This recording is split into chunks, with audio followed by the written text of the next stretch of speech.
Bom, diga comigo assim: princípios de Deus são elementares para uma vida bem-sucedida. Olha, hoje eu quero falar que não existe um jeito errado de fazer a coisa certa. Sabe, na Bíblia tem muitos homens, até homens de Deus, que tentaram fazer a coisa certa do jeito errado. E a coisa certa do jeito errado dá errado. Sim ou não? É o menos vezes mais. Menos vezes mais é igual a menos. Faz sentido ou não? Cadê os universitários dessa igreja? Menos vezes mais é igual a menos, certo? Sabe, assim também é no reino de Deus. Não existe um jeito errado de fazer a coisa certa. E eu tenho certeza que você nessa série já está subindo de nível. Deus está abençoando você, aumentando o nível da sua fé, amém? Mas sabe, preste atenção, a pessoa de Jesus te dá a vida eterna, mas os princípios de Jesus te dão uma vida bem-sucedida. A pessoa de Jesus te dá a vida eterna, mas os princípios de Jesus te dão uma vida bem-sucedida. E o Evangelho é tudo. Os princípios, a vida de Deus, tudo faz parte do mesmo Evangelho. A Bíblia, por exemplo, ela é um livro cheio de princípios poderosos. E não é que Deus nos coloca num cercadinho e fica olhando a gente, querendo nos punir e falando, olha, você tem que viver isso. Não, os princípios de Deus, eles estão dentro da liberdade que você e eu temos de obedecer ou não a Deus. O Senhor disse, eu coloco diante de vocês a bênção, a maldição, mas vocês podem escolher a bênção. E nessa manhã, eu sei que você está aqui porque você não quer do seu jeito, mas do jeito de Deus. E o jeito de Deus abençoa a nossa vida, abençoa a nossa história. Quando você faz as coisas de Deus do jeito de Deus hoje, amanhã sua vida é bem sucedida. A Bíblia então, ela é esse manual do fabricante, amém? Sim, faz sentido? Quem criou você? Quem criou você? Ninguém melhor do que Deus para falar do que foi criado por Ele mesmo. Eu e você somos criador de Deus. Você não pode pegar o manual de uma máquina da Brastemp, né, para mexer numa máquina da LG. Quantos estão entendendo? Faz sentido ou não? Ninguém melhor do que o fabricante para fazer o manual daquilo que ele criou. Sabe, a Bíblia é o manual do fabricante. Sabe, a Bíblia é o livro, é a palavra de Deus, mas ela é, vamos dizer, entre aspas, o livro que muda a sua história. E nada melhor do que o manual do próprio fabricante para falar do que ele mesmo fez. Sabe, se você quer dar bons resultados na sua vida, isso não é pecado, não é errado, você pode dar bons resultados, você já tem dado bons resultados. Quem está aqui na Light há mais tempos, talvez alguns anos, e tem se apegado ao que é ensinado pela palavra de Deus, você sabe que já tem resultados maravilhosos de Deus na sua vida, amém?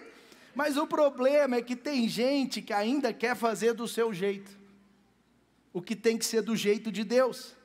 Então hoje eu vou te dar algumas chaves para você abrir algumas portas importantes na sua vida, família, porque a Bíblia é um manual de todas as coisas.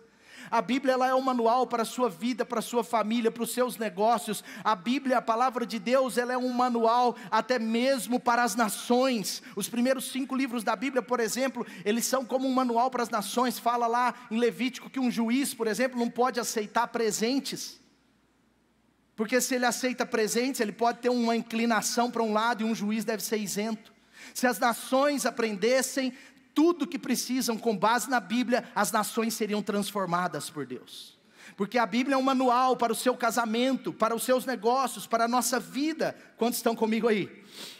Levítico 18:5 diz, obedeçam os meus decretos, às minhas ordenanças, pois o homem que os praticar, viverá por meio deles, viverá por eles. Então, cumprindo os princípios de Deus hoje, você tem uma vida em abundância amanhã, amém?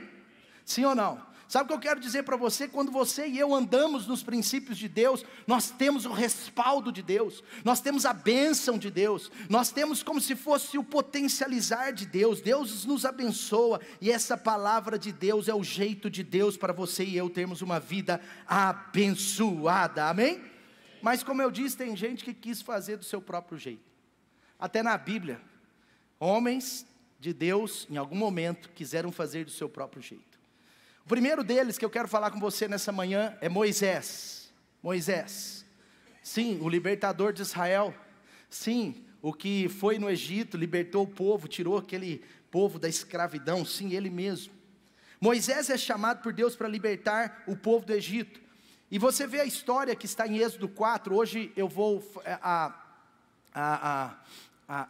nossa pregação vai ser tópica, então eu vou trazer alguns textos em lugares diferentes, mas eu quero que você pegue a essência, o âmago desses valores que eu vou falar aqui, para você viver a vida certa do jeito certo, amém?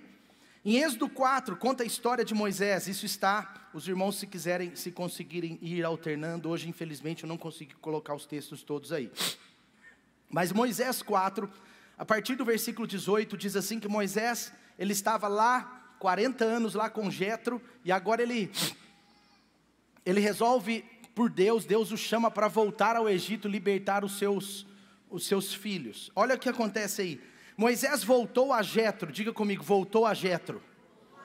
Êxodo 4:18, seu sogro, ele disse: preciso voltar ao Egito para ver se os meus parentes ainda vivem. Ele está ali sobre a cobertura do seu sogro, ele está ali diante de uma liderança, ele está com o seu abençoador, e ele chega para Jetro. Isso não é domínio, não é controle, isso não é abuso de autoridade, isso é princípio. Ele tem uma aliança com Jetro. Ele estava casado com a sua filha. Ele estava vivendo junto às suas ovelhas, aos seus parentes.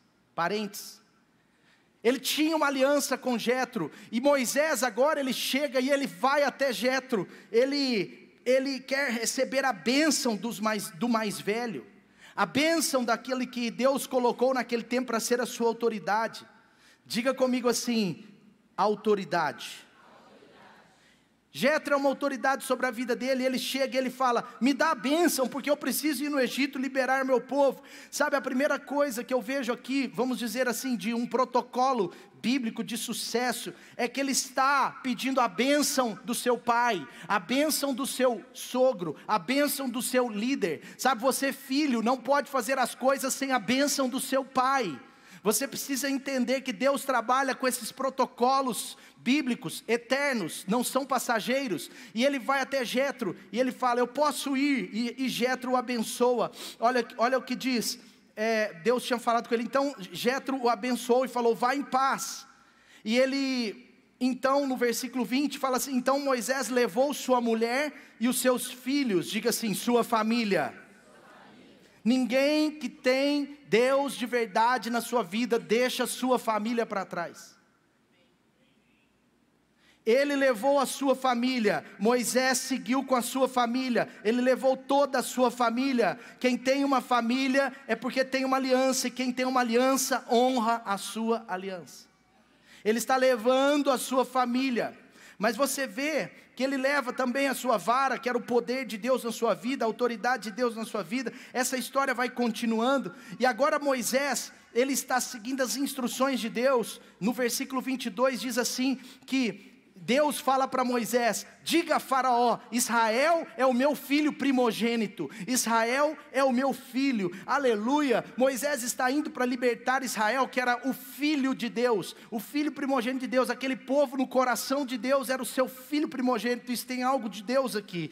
Mas olha só, a história continua, e ele fala: você precisa falar com o Faraó para deixar o meu filho ir prestar-me culto, mas ele não vai deixar. E por isso eu matarei o primeiro filho dele.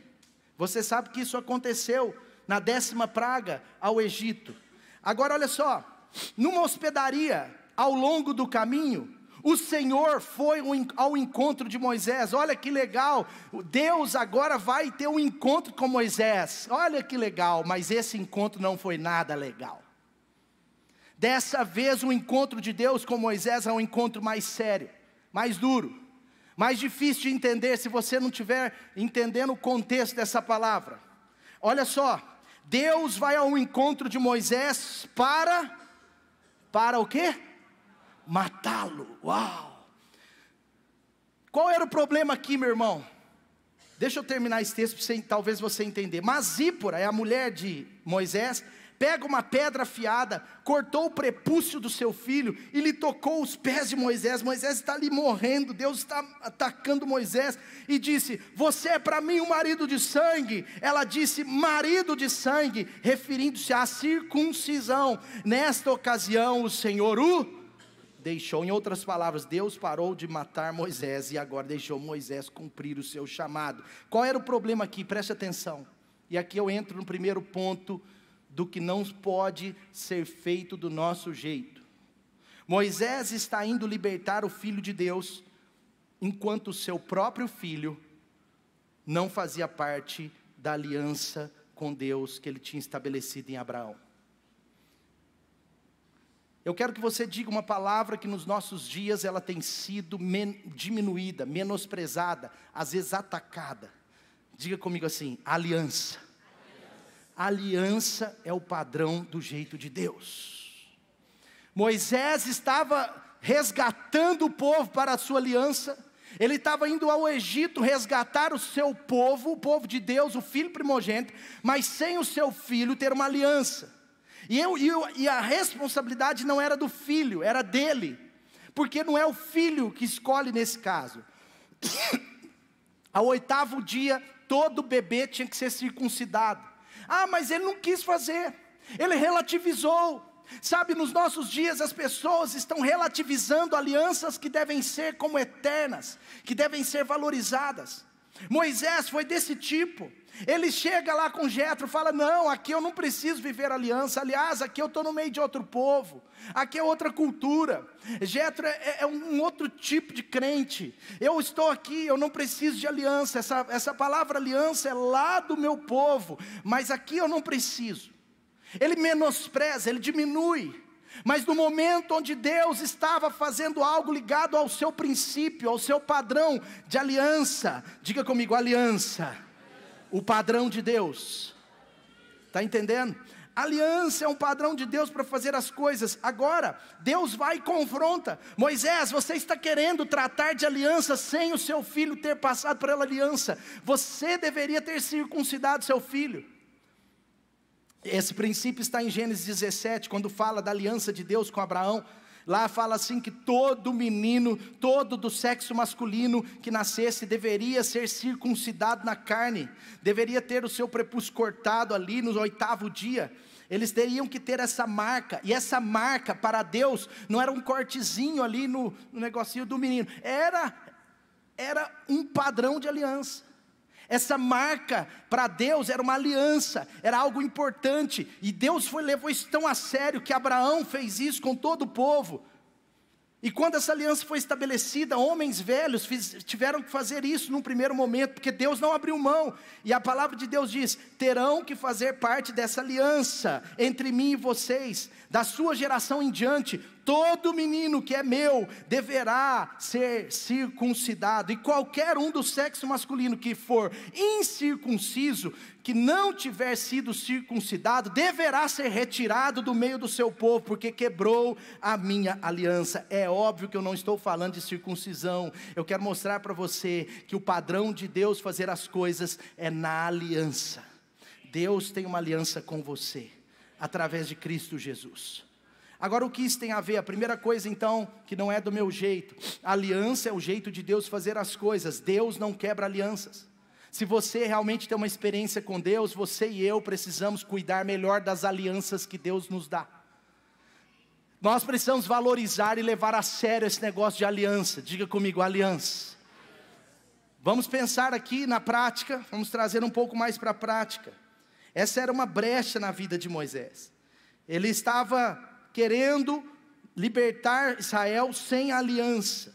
Essa palavra hoje em dia é muito forte, mas diga comigo: não é do meu jeito.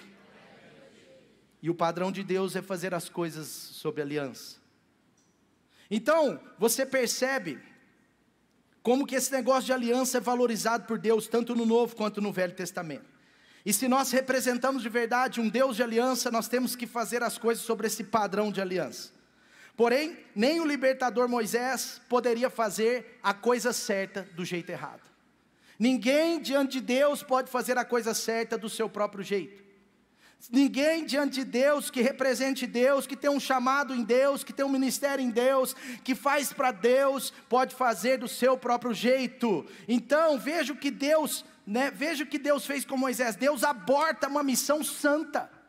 Deus não queria um homem, mesmo numa missão santa, num propósito de Deus, realizando algo sem aliança. Mesmo a missão sendo santa, ela precisa ser exercida com aliança.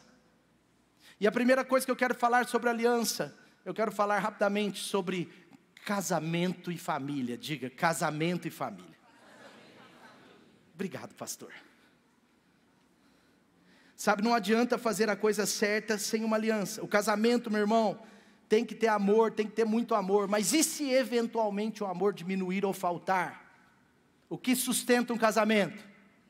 O que sustenta um casamento? Aliança.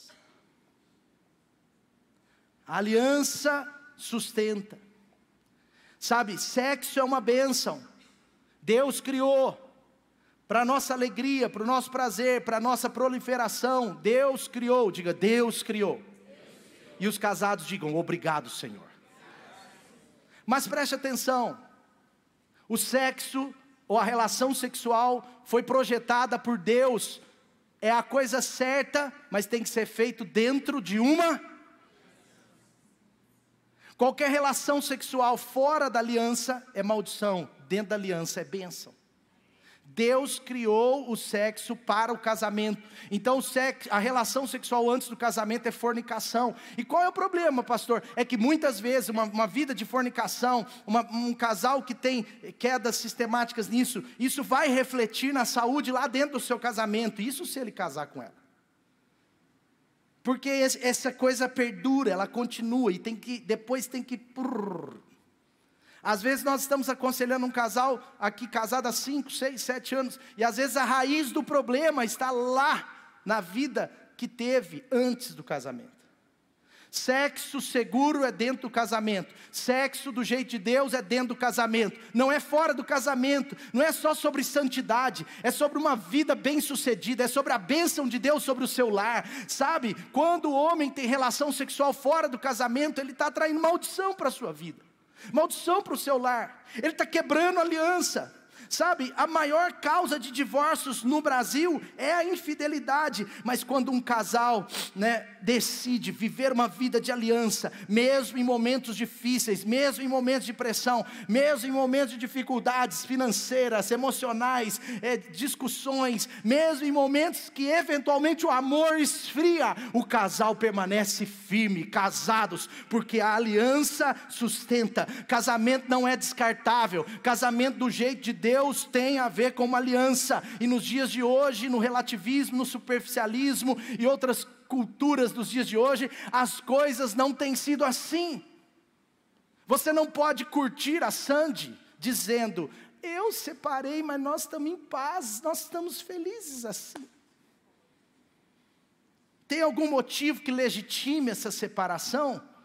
Não tem. É descompatibilidade de gênero. Ele ficou chato, pobre não, continua rico. Entende ou não? Sim ou não? Eu estava vendo a esposa do jogador Kaká, eu falei isso terça-feira aqui no Terça Lá de Casais, e muitos crentes aplaudindo a carinha bonitinha dela. Pode aplaudir a carinha, mas o que ela diz é muito estranho. Kaká teve algum problema de adultério com você? Não. Kaká te traiu? Não. Kaká foi mal? Não. Kaká te espancou, te bateu? Não. O problema do Kaká é que ele era perfeito demais.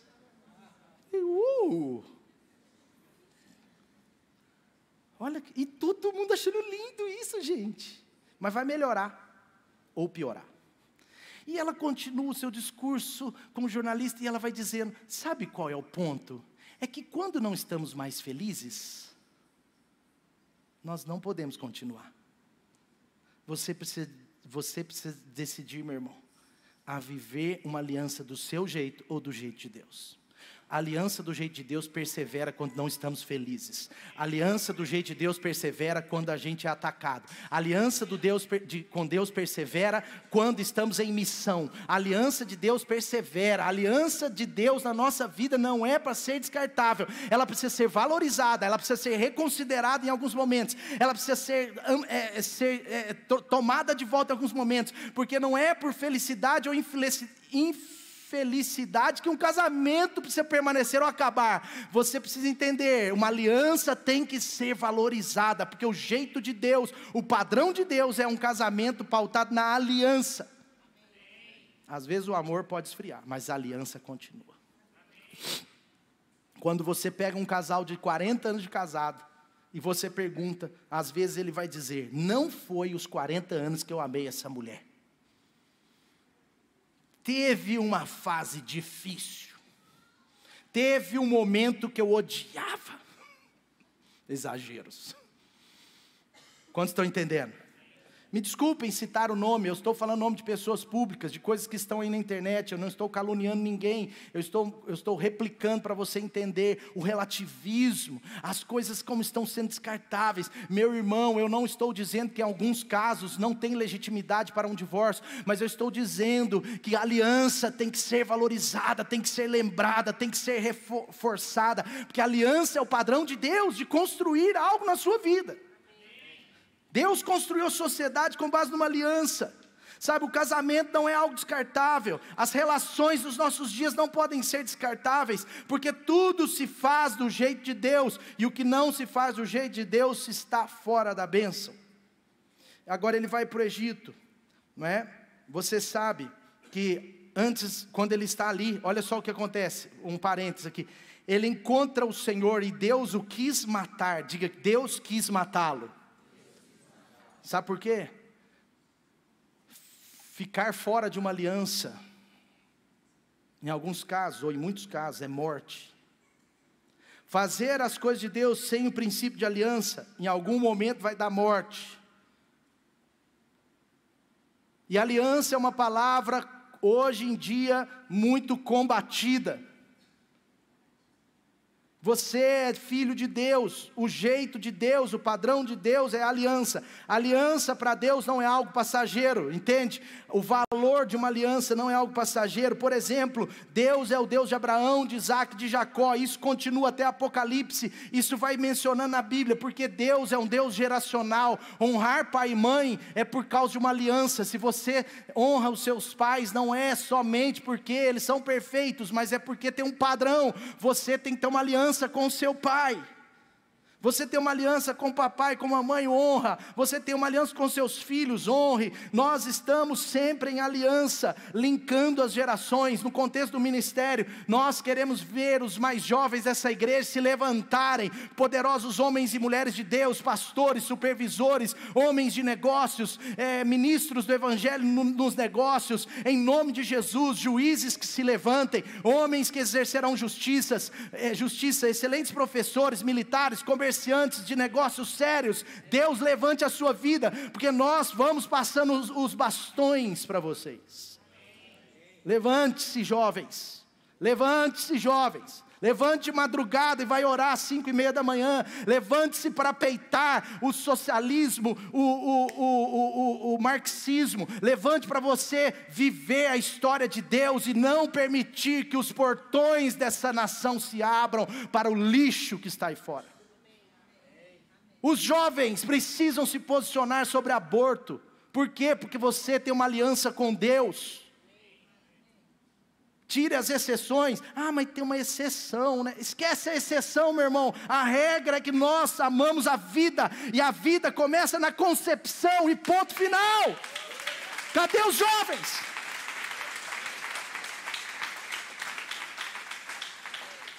Mas não é do seu jeito. Diga, não é do meu jeito. Você tem que decidir se a voz que estabelece padrão de comportamento para você é a voz do seu professor de filosofia, ou é a palavra de Deus, ou é a voz dos seus pais, do seu pastor. Eu estou falando isso para os jovens, porque quem se posiciona são os mais velhos, mas eu quero ver daqui 10 anos, quem vai sofrer as consequências são vocês. Não é do seu jeito, é do jeito de Deus. Deus tem aliança. Os filhos precisam entender sobre essa aliança com os pais.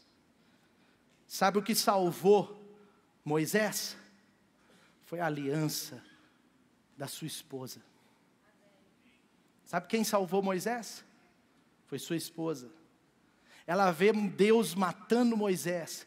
Ela tinha uma aliança com esse homem. Ela vai, ela lembra, ela percebe que o filho dela não tinha sido circuncidado. E ela chega, pega o filho, coloca o prepúcio dele numa pedra, pá, circuncida o filho. Ela fez o que Moisés não fez. Ela garantiu uma aliança. Sabe, às vezes, a aliança que você tem com a sua esposa, se ela for levada a sério, em momentos que você está caído, Deus usa a sua esposa para te levantar. Em momentos que você está caída, se a sua aliança estiver bem com a sua esposa, Deus levanta o seu marido para te levantar. Esse cara estava morto, gente, estava nas mãos de Deus, ele ia morrer, não é brincadeira, Deus queria matá-lo. Mas Deus não fez nada ali, por quê? Porque a mulher da aliança o salvou. Outra aliança que eu e você precisamos amar e valorizar, aliança com a igreja de Cristo, com a igreja de Jesus e com a sua igreja local. Por isso que no reino de Deus nenhum líder se consagra, ele é consagrado. Por isso que no reino de Deus nenhum pastor se envia, ele é enviado. Por isso que no reino de Deus nenhum líder de aliança vive sem um líder. Por isso que no reino de Deus, a unção, ela tem uma rota já prevista por Deus para ser derramada. Ela desce da cabeça do sacerdote, ela vai até os pés, até todos. Tem um fluxo, tem um fluir de Deus, tem um fluir de Deus. Paulo diz para Timóteo, seja meu imitador como eu sou de Cristo. Timóteo chegava lá e dizia o mesmo. 2 Timóteo 2:2, Paulo fala, Timóteo, ensine o que eu tenho te ensinado a outros homens fiéis que também sejam capazes de ensinar a outros. Existe um fluxo de Deus. A coisa não acontece assim, do tipo assim, plim. É claro que o nosso Deus é o mesmo, não tem barreiras, não tem véu, você tem acesso a Deus, ao Espírito Santo, mas a aliança com a igreja de Deus não pode ser diminuída e menosprezada. Cuide, porque essa aliança, ela é desafiadora, como no casamento. Por quê? Porque é uma aliança de Deus com duas pessoas imperfeitas no casamento. Na igreja, a aliança é de Deus com centenas, milhares, centenas de milhares de pessoas, milhões de pessoas imperfeitas. Então nós não colocamos lenha na fogueira que já está pegando fogo. Eu não tenho nada a ver, eu não sei da história da igreja de Camboriú. Eu não ponho lenha nessa fogueira. Eu não replico as notícias más. Eu não sou instrumento do diabo para aumentar a dor de quem já está sofrendo. Porque eu tenho uma aliança com a igreja de Jesus. Eu não falo mal nem da igreja do universo. Eu não falo mal. Pli, pli, pli. Você não entendeu. E eu não posso te explicar. Diga comigo, não é do meu jeito. Amém? Faz sentido ou não? Meu irmão, você tem uma aliança com Deus. Você tem uma aliança com a igreja de Jesus. Sabe, você vai ouvir coisas, você não precisa replicar. Talvez sem perceber a gente comete maledicências, porque a gente não sabe, não vive, não tem. Claro que a igreja tem que ter correção, tem que ter todo o padrão de Deus, mas cara, cuide da sua. Já é desafiador. Cuide da sua célula, cuide da sua igreja, cuide das pessoas que estão próximas de você, ajude as pessoas, deixe Deus usar você, deixe Deus fluir através da sua vida, ame a igreja, valorize a igreja. Depois eu vou falar mais sobre isso, vamos continuar. Diga comigo, não é do meu jeito. Não existe um jeito errado de fazer a coisa certa. Agora só para você guardar, diga assim, a aliança é o padrão de Deus. Diga assim, eu tenho uma aliança.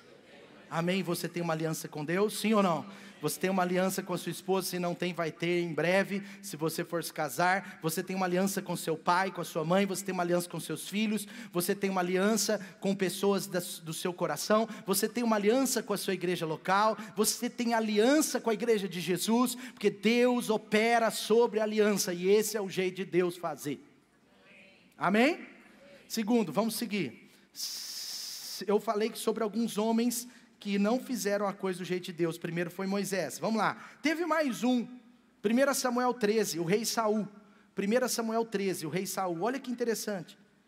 O rei Saul, ele está lá esperando. Isso está em 1 Samuel 13, versículo 8, 9. Eu não consigo ler tudo. Mas Saul está lá esperando Samuel chegar. Ele tinha que esperar Samuel chegar, porque quem faria o sacrifício era profeta, era o Samuel. Saul não poderia. Ele está entrando numa esfera que não é a dele. E ele estava doido para fazer isso. Esse era o problema. Porque você percebe na vida de Saul que ele não queria só ser o rei. Ele queria ser também o profeta. Ele não queria só ser o rei e o profeta. Ele queria ser o sacerdote. E existiam funções específicas. Deus fez essas funções para a proteção do povo. O rei era o rei, o sacerdote, o profeta, o profeta. E eles trabalhavam entre eles. E agora ele está a ponto de entregar sacrifícios a Deus, e ele espera 7 dias, e a verdade, infelizmente, nesse ponto, Samuel não chega, atrasou. Ele pegou um voo, e o avião atrasou. Depois ele foi pegar um Uber, e não estava chamando, sabe, fica aquele negócio, procurando um motorista.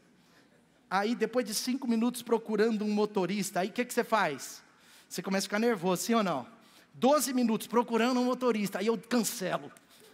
Aí eu acho que cancelar vai me ajudar. Aí sabe o que acontece? Eu descobri outro dia que quando eu cancelo e peço de novo, eu entro na fila de novo. Então não adianta cancelar, piora. Mas eu cancelo, 12 minutos. Aí joga de novo o Uber, aí fica mais 12, procurando o motorista. Se estiver chovendo, 20 minutos procurando um motorista. Sim ou não? É ou não é? Sabe? Aí estava assim, procurando um motorista. E ele atrasou. Samuel chega atrasado. Só qual é o problema? O problema é que não é do meu. Saul quis fazer do seu jeito.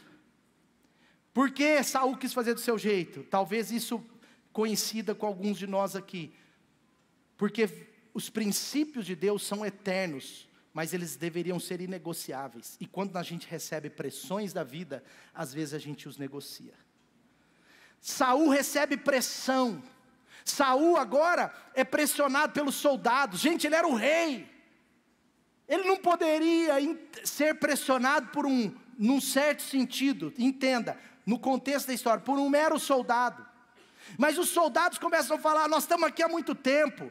O rei Saul não fez o sacrifício. Se Samuel não chegou, o problema é dele. Vai, Saul, faz o trabalho dele, passa na frente dele, faz você mesmo. Aliás, você é o rei. E começaram a pressionar. Olha só, alguns soldados desanimaram e foram embora. E Saul está lá. Agora o que acontece? Olha só o que aconteceu. Saul vai e oferece o sacrifício. E quando Samuel chega, versículo 11 diz assim: Saul, o que você fez? Samuel se atrasou. Foi o Uber. Então, você atrasou, Samuel. E Saul respondeu: quando vi que os soldados estavam se dispersando e que não tinha chegado no prazo combinado, olha, você atrasou, Samuel, infelizmente, o problema é seu. E os filisteus estão reunidos aqui em volta, o meu medo aumentou, a pressão aumentou, e agora eu fiquei pensando que eles poderiam nos atacar, e eu não tinha buscado o Senhor, não busquei o Senhor. Por isso eu me senti obrigado, eu fui obrigado. Olha, a pressão me obrigou a quebrar o princípio.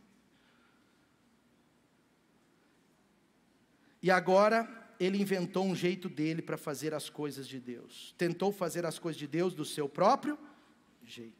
O problema é que às vezes uma coisa meia certa, meu irmão, ela tem cara de certa. Coisa meia certa, para Deus, é a coisa errada. Mas ela tem cara de certa. Olha só, ele usou a espiritualidade. Ele usou as questões sociais. Ele falou: olha, os soldados estavam se dispersando. Olha, os inimigos estão querendo atacar. E além disso, como que eu ia lutar com os filisteus sem oferecer sacrifício. Ele está querendo espiritualizar. Por quê? Porque tem cara de certo. Então a segunda coisa no jeito de Deus fazer, que eu quero falar para você, é que os princípios de Deus são eternos e inegociáveis, mesmo nos momentos de pressão. Poucos améns, mas vai piorar. 13, Samuel disse: você agiu como um tolo, desobedeceu ao mandamento do Senhor. Olha só, Samuel não falou assim: você poderia ter esperado um pouquinho, mas agora deixa, já que você fez, está feito. Não, Samuel não aceitou, Samuel não valeu de nada. Samuel está dizendo: olha, você agiu como um tolo, desobedeceu o mandamento do Senhor, né? Se você tivesse obedecido, Ele teria estabelecido você para sempre no reinado de Israel, mas agora o seu reinado vai acabar, não vai permanecer. O Senhor procurou um homem segundo o seu coração, e já o designou como líder do seu povo, pois você não obedeceu aos mandamentos do Senhor. Meu irmão, Deus não quer líderes bonitinhos de corações tortos. Deus não quer líderes, entenda isso. Deus não vai comissionar alguém com coração pequeno para uma grande obra. O coração de Saul se mostra pequeno demais. O que é um coração pequeno? Um coração torto? É que cede o que não deveria ser cedido nos momentos de pressão. Por isso que Deus pega José, quando ele recebe aquela pressão toda daquela mulher, por isso que Deus pega José, pela sua santidade, pela sua pureza, ainda que ele enfrentou a prisão, ainda que aconteceu tantas coisas, Deus o coloca como o segundo homem do Egito. Deus o coloca como governador. Por quê? Porque Deus ama corações retos. Mas Deus não vai entregar grandes coisas para corações pequenos. Sabe, diga comigo, princípios de Deus são inegociáveis. E qual é o problema que nós vemos nos nossos dias, meu irmão? O relativismo. Quando Paulo, o apóstolo, ele ministra a Timóteo, ele estava numa geração que o espírito que influenciava é o mesmo dos nossos dias. Ele está combatendo o helenismo, e ele está numa geração que está sobre a mesma influência dos nossos dias. E olha só, 2 Timóteo 4,3 fala assim: olha, vocês têm que tomar cuidado, Timóteo, porque eles não suportarão a doutrina real, a doutrina integral. Eles não vão suportar a sã doutrina. O que é sã? Sã é santa, é pura, é completa. O que é pura? É que não tem mistura. Sabe, o apóstolo Paulo estava alertando Timóteo, estava falando: olha, você que é um apóstolo nessa região, cuidado, porque está vindo um espírito aí que vai fazer as pessoas não aceitarem a doutrina por completo. O que eles vão fazer? Ajustes. Eles vão querer fazer a coisa certa do jeito errado. Eles vão querer fazer do jeito deles. E aí o apóstolo Paulo fala assim: e eles buscarão mestres para si mesmo. Ele está dizendo, eles vão buscar aqueles caras que falam o que eles querem ouvir. E qual é o problema? O problema é que isso daí não atrai a bênção de Deus. Diga, não é do meu jeito. Mateus 6,6, sobre oração, por exemplo, diz: quando você orar, vá para o seu quarto. Diga, não é do meu jeito.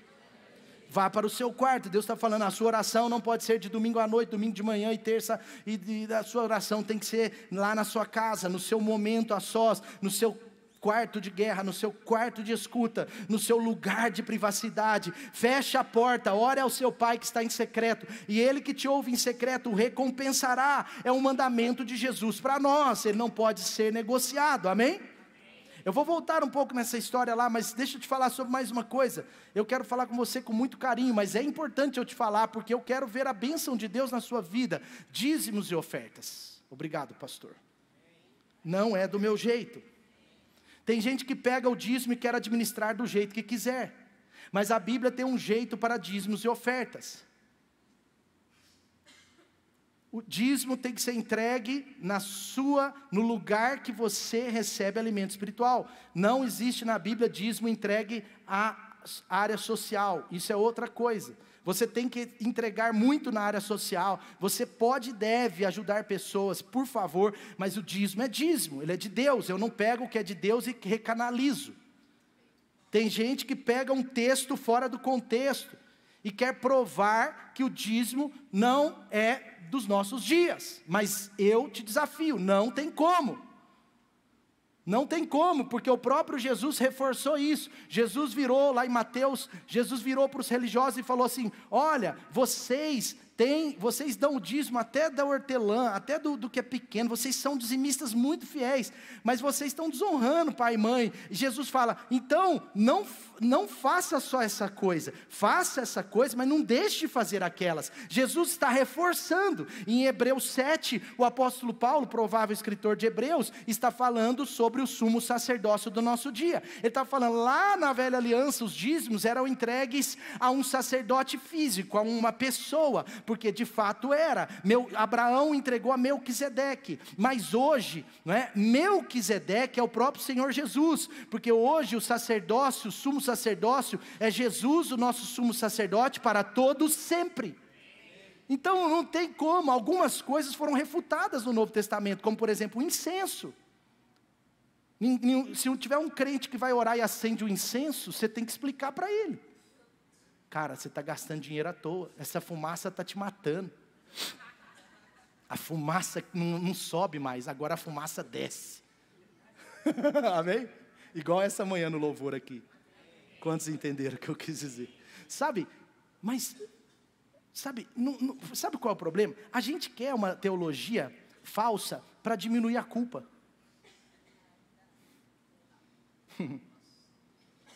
A gente quer o princípio do nosso jeito para diminuir. Sabe, outro dia um cara estava falando sobre submissão, que isso não existe, que desonra não existe. Eu entendo, gente, tem muito abuso de autoridade, mas esse cara, ele estava falando isso porque ele passou por 2 anos de abuso de autoridade numa igreja ruim.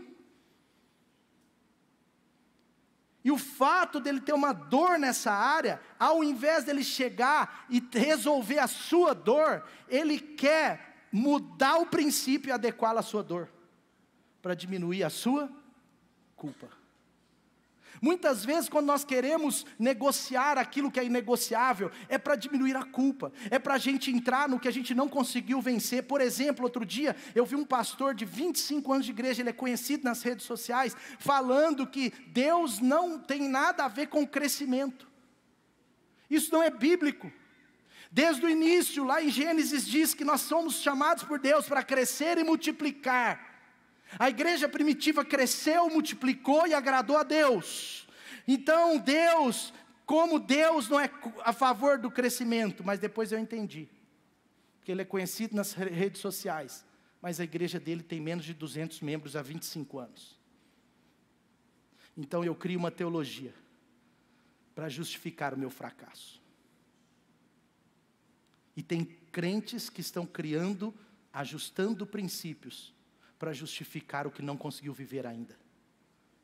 Você não pode fazer isso. Eu reúno minha equipe pastoral no final do ano, eu olho para a igreja, cresceu 8%, e a gente começa a chorar. A gente fica em crise, porque nós não vamos mudar o princípio, nós vamos resolver o problema dentro de casa. Nós vamos falar: Senhor, esse ano vai crescer.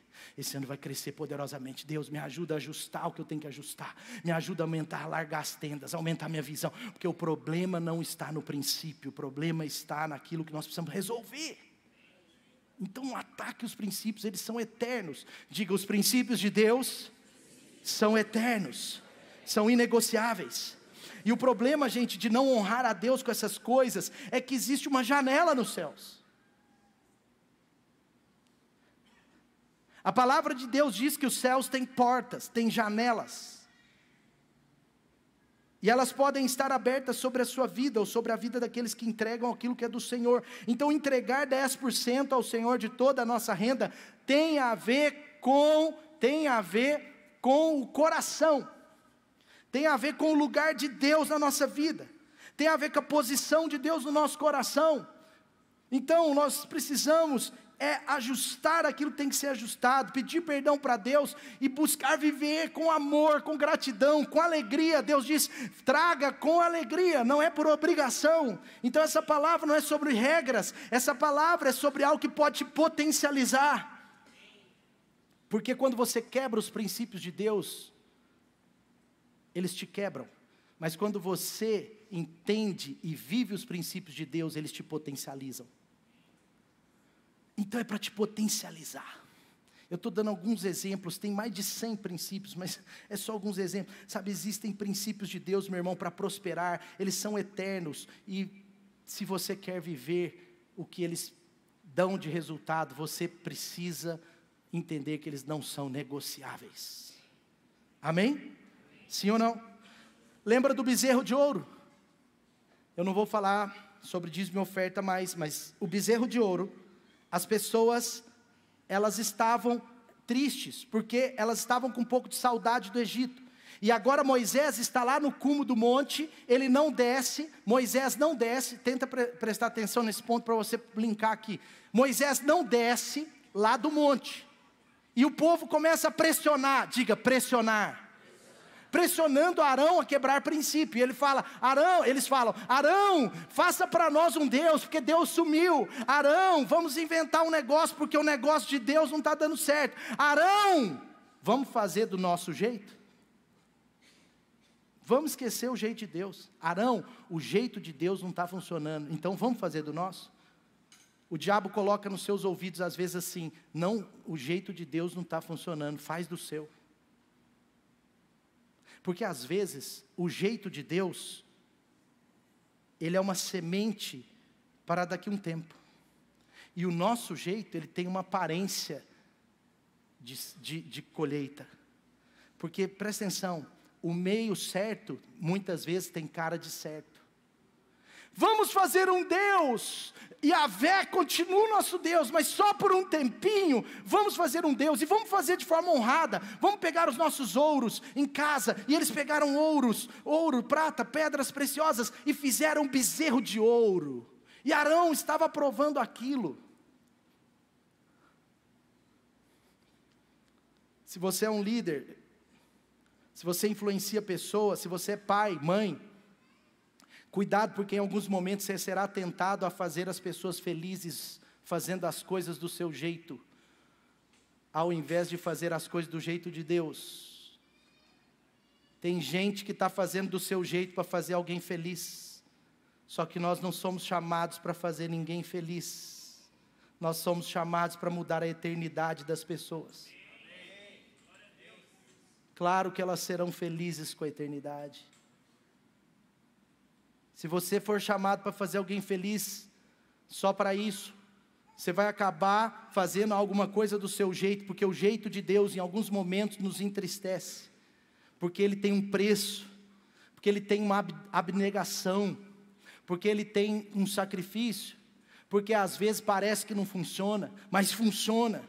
O bezerro de ouro ilustra como que nós cedemos às pressões nos momentos difíceis, gente. Os momentos difíceis vão nos tentar fazer os princípios serem pervertidos, serem transvertidos, serem mudados, serem ajustados. Os momentos de pressão são os momentos que você mais tem que observar a sua vida. Os momentos que você não tem tempo, você vai ser levado a não orar. Os momentos que seu dinheiro está escasso, o diabo vai falar para você não dizimar, para você não ofertar, para você anular a sua generosidade. São esses momentos de pressão, os momentos que seu casamento não está bem, o diabo vai falar para você ter acesso à pornografia. Os momentos que as coisas não estão funcionando é quando o diabo vai tentar quebrar um princípio que funciona.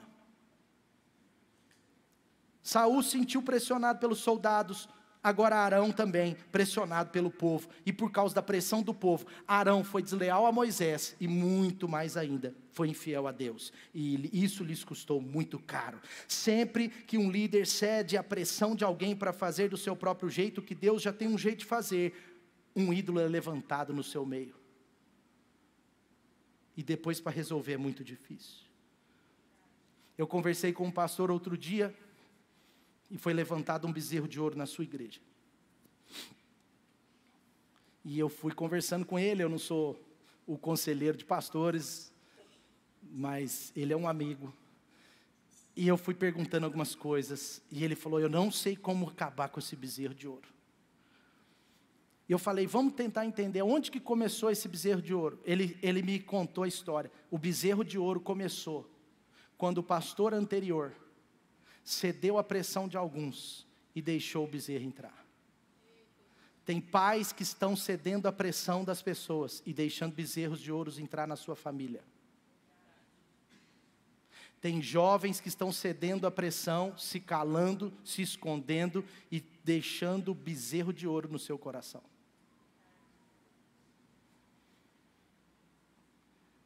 Bezerro de ouro. Eu quero que a Dani fale mais sobre isso semana que vem. Ela vai encerrar essa série e eu acho que esse teto vai sair. Né, meu amor? Ela é muito fogo puro. Uma sentada na mesa é uma ministração atrás da outra lá em casa. Eu te amo, meu amor. Você também é uma pastora para mim. Toda vez que a gente negocia um princípio por pressão dos outros, gente, a gente abre a possibilidade de um ídolo ser levantado em nossas vidas, nosso lar, em nosso meio. O que é um ídolo? O que é um ídolo? Só para você entender melhor. O ídolo é um Deus manipulado. Faz sentido ou não? O que é um ídolo? É um Deus que eu manipulei, que eu formei. Sim ou não? Ele é criado por nós mesmos. Sim ou não? Está aí comigo? Então, a gente cria. Ele parece um Deus, mas ele não é Deus. Ele não tem poder. Ele não muda nada na sua vida. Um princípio meia boca não tem poder do princípio verdadeiro. Quando a gente relativiza um princípio, a gente está sendo o próprio Deus daquele princípio. A gente que está sendo o que aprova o princípio. Só que princípios são criados por Deus. Nós apenas vivemos. Nós não criamos princípios. E às vezes uma pessoa que não tem Jesus, está vivendo os princípios que era para nós vivermos. Porque Jesus, a vida com Jesus te dá a eternidade, mas a vida com os princípios de Jesus te dá uma vida bem-sucedida. E tem gente que não tem Jesus, tendo uma vida mais bem-sucedida que a nossa. Tem coach ganhando milhões de dinheiro, com os princípios de Jesus, porque eles entenderam que tem poder. O que representa um bezerro de ouro, um ídolo que o povo criou, é um Deus manipulado, um Deus criado por nós. Sabe o que eu quero dizer com isso? É tipo um Deus consolo, para quem ainda tem um laço com o passado. Nós temos um pezinho lá no Egito, eu quero uma mistura, então cria um bezerro de ouro, mesmo que ele não pareça aqueles deuses do Egito e pareça o Yahvé. Mas o que parece, não é. No reino de Deus, ou é, ou não é. O que parece, não é. Parece, mas não é. E sabe qual é o problema, meu irmão? Tem pessoas fazendo os seus próprios deuses. Porque ao invés de viver a verdade de Deus, ao invés de viver os princípios de Deus, tentam criar os seus próprios. E o problema é que a bênção está ligada à verdade. A bênção está ligada aos princípios de Deus e não àqueles que eu estou tentando criar. A verdade, ela já foi criada por Deus, portanto, ou a vivemos do jeito de Deus, ou nós negamos quando tentamos fazer do nosso jeito. Diga comigo, não é do meu jeito. Por isso assim, esse ponto é tão profundo, mas às vezes é uma fuga de algo que a pessoa está presa. Sabe, por isso que nós temos que resolver o passado, não ficar tentando mudar o presente para alinhar o passado. Resolva o passado, né? Melhore, resolva o que quebrou alguma aliança, resolva a dor do seu coração, porque Deus tem um padrão, e o padrão de Deus é pelos princípios de Deus. Diga assim, os princípios de Deus são eternos e inegociáveis. E por último, eu preciso do último, eu peço a sua paciência hoje. No jeito de Deus, há temor a Deus na sua casa e na sua presença. Teve mais um cara que foi fazer a coisa certa do jeito errado. Você lembra os filhos de Eli, Rufinias e Finéias? Eles estavam profanando a casa de Deus, o templo de Deus. Eles estavam profanando a presença de Deus. E Deus não os deixou liderar, não os deixou continuar a história de Eli. Mas você também sabe que Uzá, Davi, ele pega a arca, isso está em 1 Crônicas 13, olha que interessante, 1 Crônicas 13, né, você vê que essa inclusive foi a primeira ação pública do rei Davi. O rei Davi é tão incrível, Ele era tão amante da presença de Deus, ele amava tanto a presença de Deus, que a primeira coisa que ele fez no seu reinado é buscar trazer a arca de volta, porque Davi tratou a presença de Deus como prioridade. Como que você trata a presença de Deus? Davi tratou a presença de Deus com prioridade, manda buscar a arca, e isso está em 1 Crônicas 13, mas é incrível, porque ele buscou a arca, e olha que interessante, ele fala assim, vamos trazer a arca, porque no reinado de Saul, durante anos e anos, ninguém se preocupou com ela, mas olha o que aconteceu, eles colocaram a arca num carro de bois, conduzido por Uzá e Aiô, e a arca não deveria ser carregada em carros de bois, porque a presença não é sobre um lugar, mas é sobre pessoas. Aquilo tinha uma verdade profética. A arca tinha que ser levada sobre os ombros dos levitas. Hoje, todos nós, nesse aspecto, somos levitas. Sabe, a arca tinha que ser levada sobre o ombro dos... A presença de Deus não tem a ver com o lugar. Tem a ver com a sua vida. Esse lugar, sem centenas de pessoas reunidas aqui, é só um auditório. E o Light Place sendo aqui ou em outro lugar, é um auditório, que Deus já está preparando. É só um parêntese. Minha cara está boa ou ruim? Então, já comece a pensar. Aleluia. Vamos continuar a história. Mas sabe, não é sobre um lugar. Não é, sabe, a gente quer ter um telão de LED em breve. Amém. Mais luzes. Mas não muda. Porque a presença não é sobre o lugar. A presença é sobre as nossas vidas. É a sua sede que determina, é o meu coração que determina. Deus criou a presença para o homem e não para um ambiente. E quando um homem cheio da presença entra no ambiente, o ambiente recebe a presença através da vida dele. A sua vida cheia da presença de Deus muda os ambientes, muda as atmosferas, ou não. Mas no jeito de Deus tem temor, há temor na presença de Deus, na casa de Deus. Olha só, a arca que aponta a presença de Deus, não tenho tempo para falar muito, mas sabe, a arca, ela representa muito, sabe? Eu queria assim, só para você entender, você meu irmão, você e eu, nós precisamos entender mais esse negócio de presença. Do céu na terra, do Espírito Santo em nós. Sabe, você precisa entender melhor esse negócio que Deus criou, chamado igreja. E eu não estou falando de um auditório, eu estou falando das nossas vidas juntas. Amém? É claro que naquela época o templo era sagrado.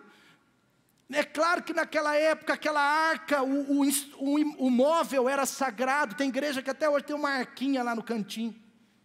Eu cheguei numa igreja outro dia, tem uma arquinha no cantinho e tinha duas senhoras num tapete voador, tipo aqueles do Aladim. Por que você riu? Você ia chegar lá e rir?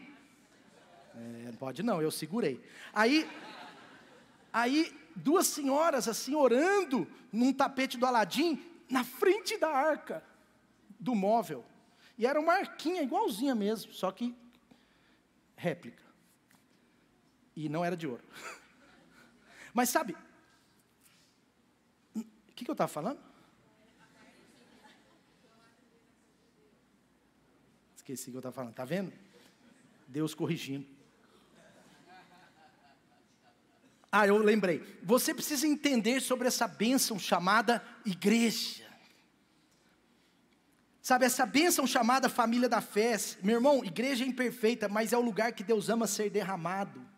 Deus ama derramar o Espírito Santo.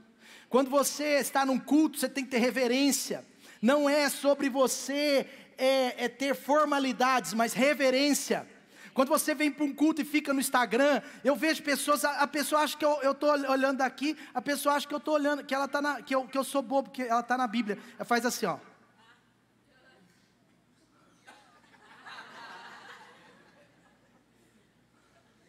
Sabe, são 2 horas que Deus quer te dar tudo, mas às vezes você não quer pegar tudo. entre aqui para levar tudo que Deus tem para você naquela manhã, naquela noite. Que a sua vida vai ser a semana inteira diferente. Sabe, a presença de Deus tem que ser valorizada na sua vida diária, no seu tempo a sós com Deus. Mas aqui dá a impressão que Deus estava falando: olha, o culto coletivo tem um jeito de eu ser derramado. Sabe, não pode faltar temor à minha casa. E não é um lugar, mas a nossa reunião, a presença de Deus, a junção da igreja. Sabe, qual foi o problema dos filhos de Eli? Desonrar o que Deus ama. Desonrar. Tem gente que fala assim: eu honro a Deus, mas eu não tenho nada a ver com isso. Não, se você honra a Deus, tem que honrar o que Deus ama. Deus criou essa coisa imperfeita e maravilhosa chamada igreja. Deus ama ser derramado no nosso meio. No meio dos louvores, Deus habita. Deus habitou aqui nessa manhã. Deus está aqui nessa manhã. Deus está na sua célula. Por quê? Porque Deus gosta de lugares onde Ele pode ser derramado, onde tem sinceridade, singeleza de coração. Mas os filhos de Eli tiveram falta de temor à casa de Deus. Sabe, existe um perigo de tentarmos amar a Deus do nosso jeito, tentando amar a Deus sem amar o que Deus ama. Nós precisamos valorizar mais esse negócio de presença do Espírito Santo, valorizar mais os momentos de busca a Deus, de avivamento, valorizar mais os cultos coletivos. E quando eu falo valorizar, não é só da minha e da sua frequência, mas é do nosso coração estar aqui. É de você chegar: alegrei-me quando me disseram, vamos à casa do Senhor. Porque se tem uma coisa que Deus nunca corrigiu Davi, foi sobre a sua vida com a presença. Davi amou esse negócio, gente. A unção de Davi foi tanta que, apesar dele não poder ter construído o templo, porque suas mãos tinham sangue de guerra, Deus falou: Salomão, o teu filho vai construir. Na primeira oportunidade de Deus era Salomão. Deus não falou assim: um descendente teu vai construir um dia. Deus falou: não, o seu filho, agora, hoje, na primeira oportunidade, ele vai construir a casa de Deus. A minha casa. E aí, olha que incrível, Davi poderia ter falado assim: ufa, pelo menos eu não vou ter que trabalhar na velhice. Ele que busca os recursos, aumente os tributos, ele que se vire. Não, sabe o que Davi falou? Falou assim, Davi se entristeceu com isso, ele queria construir, mas ele entendeu. E ele falou assim: então no mínimo eu vou deixar todo o dinheirinho para ele construir. E Davi deixou cerca de 700 milhões de dólares para construir aquele templo. Uau! Se você pegar lá, eu vi isso na internet, viu gente? É perigoso, pode ter um errinho, pode ser 652. Mas assim, é cerca de 700 milhões de dólares que custou aquele negócio. Porque tinha ouro demais. E 1 grama de ouro é R$350. Talvez. Depois você olha, não agora, porque o Google responde a hora que você quiser. Se tem uma pessoa que te responde imediatamente, é o Google. Mas sabe, o que eu quero dizer com isso? Sabe, Davi, gente, investiu a sua vida naquele negócio chamado casa de Deus.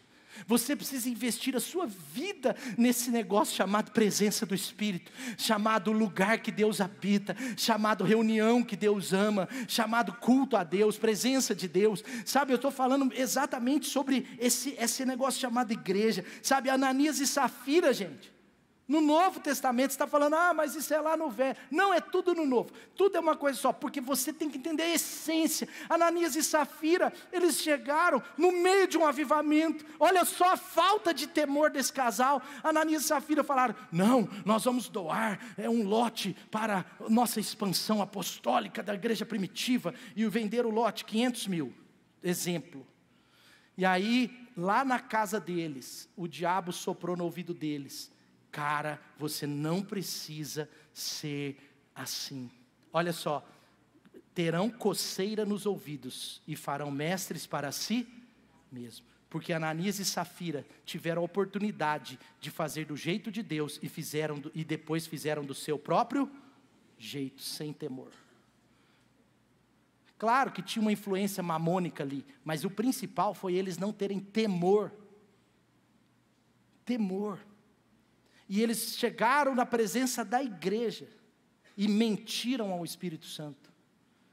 O apóstolo Pedro fala: cadê o dinheiro? E eles falam assim: está aqui. o apóstolo Pedro fala, é tudo? Eles, e ele tinha combinado com a esposa de mentir. Um casal, quando tem um mau caráter e o outro não, tem a chance do mau caráter ser transformado. Mas quando os dois estão unidos no projeto do diabo, ninguém segura. Por isso que se sua esposa der uma desviadinha, você ajusta ela. Se o seu marido der uma desviadona, você traz ele para o meio. Porque os dois desviados, problema não acerta. Voltando. Aí, Ananias e Safira pega. O problema não é o dinheiro em si, gente. Pedro fala, vocês mentiram o Espírito Santo. Sabe? Vocês não tiveram temor. E ele caiu morto. Isso no Novo Testamento. Isso na igreja é igual a nossa. Caíram mortos dentro do local de culto, porque mentiram, porque eles tentaram fazer o negócio meia vida, e assim tem vários exemplos na Bíblia, como o rei Uzias, que deu lepra. O rei Uzias lá na palavra de Deus, eu já estou quase concluindo, mas o rei Uzias na palavra de Deus, olha só, desculpa, hoje eu preciso terminar essa palavra, essa série era para ser 4, mas não deixaram,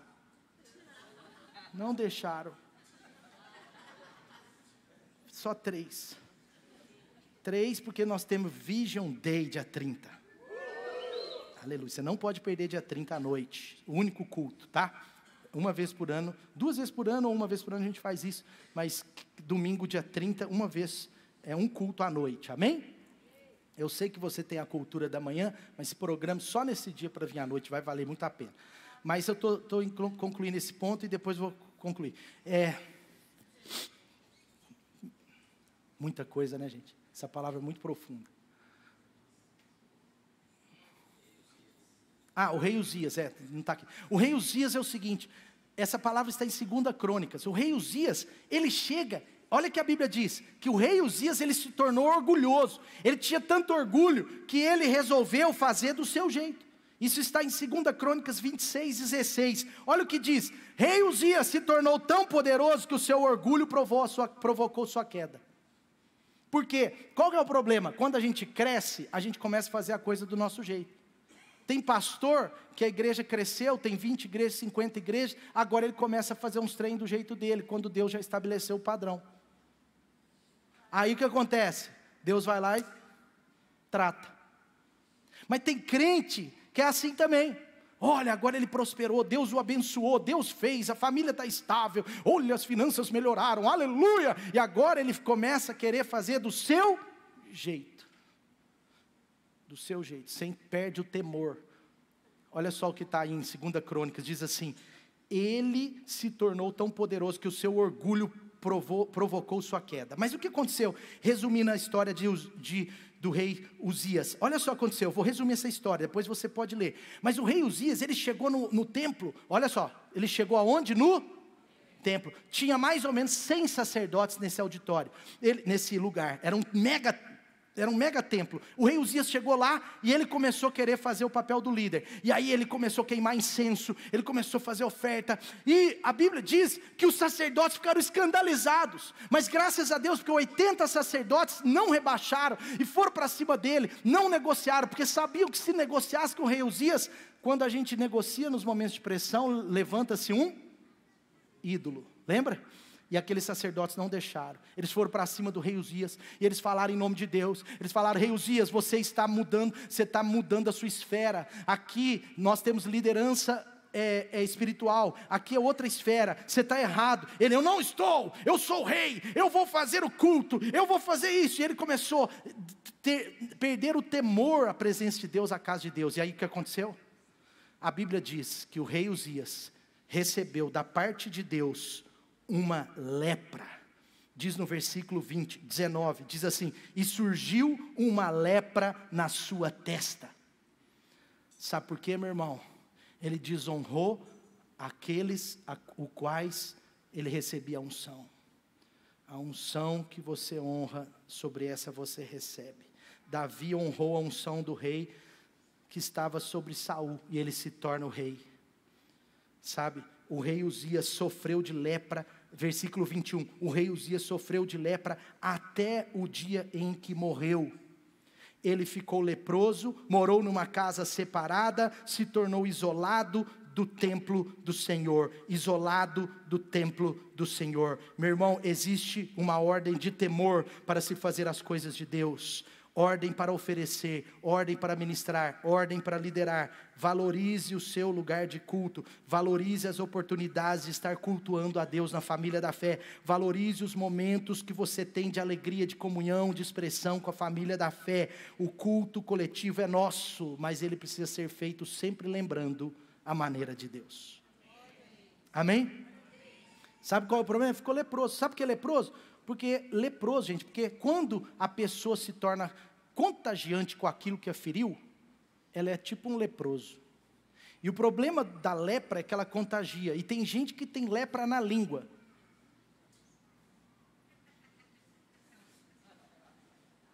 Eu estou vendo esses dias na internet. Os caras não tem nada a ver com o negócio. Posta, reposta, põe fogo, põe lenha. E está destruindo a igreja de Jesus.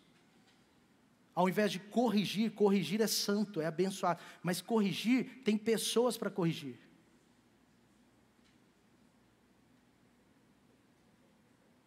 Os profetas de Deus não são aqueles que ficam falando, tem morte na panela, tem morte na panela, tem morte na panela. Lembra? Lembra a história? O cara chega lá e começa, tem morte na panela, tem morte na panela, tem morte na panela. A gente acha que isso que é profeta, profeta não é isso não. Aí vem o profeta Elias, aí ele chega, vê a morte na panela e ele fala, pode ter morte na panela. Ele pega a farinha e ele coloca na panela e ele fala, acabou a morte na panela. Esse é o profeta de Deus. Ele não negou a morte na panela, mas ele trouxe salvação para aquela panela. Cuidado com esses profetas do caos aí. Para Deus, meu irmão, a língua grande é um grande problema. Amém? Chega? Diga comigo, não é do meu jeito. Fique de pé no seu lugar.